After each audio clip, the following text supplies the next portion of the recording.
روند مورد استفاده قرار گرفتن اگریگات نخستین نیروگاه برق آبی راغون که توسط شبکه‌های تلویزیونی مستقیما نمایش داده شد، هموطنان ما در کشورهای خارجی و کارمندان سفارت‌های تاجیکستان نیز تماشا نمودند. گزارش خبرنگاران ما. در بینای سفارت با اشتراک کارمندان سفارت، نمایندگان حزب خلقی دموکراتی، راهبران فعالان جمعیت‌های تاجیکان مقیم روسیه، اهل علم و فرهنگ، چهره‌های شناخته مردم تاجیک، صاحبکاران و استادان دانشجویان تاجیک مکتب‌های عالی شهر مسکو چهاربینی تنتنوی برگزار گردید.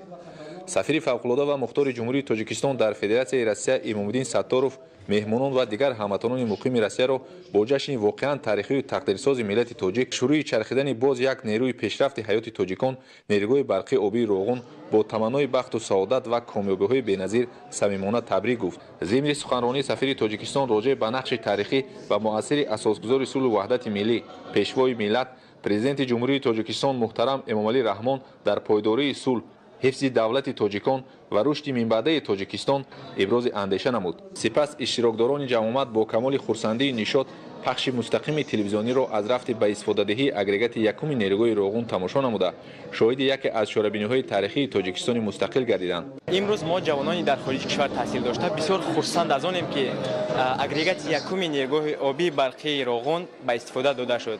این برای ما جوانان، برای عموم برای تاجیکستانیان این باعث شرف است. باید تذکر داد که آغاز فعالیت نیروگاه برقی آبی راغون را طریق شبکه‌های تلویزیونی تاجیکستان با ابتکار سازمان‌های جمعیتی تاجیکستانیان مناطق گوناگون روسیه از جمله در شهرهای خباروفسک، نوسیبیرسک، سنت پتربورگ، کراسنودار، سامارا، پنزا، تور، یکاترینبورگ و اوفا نیز هموطنان با افتخار بلند وطندوستی تماشا کردند.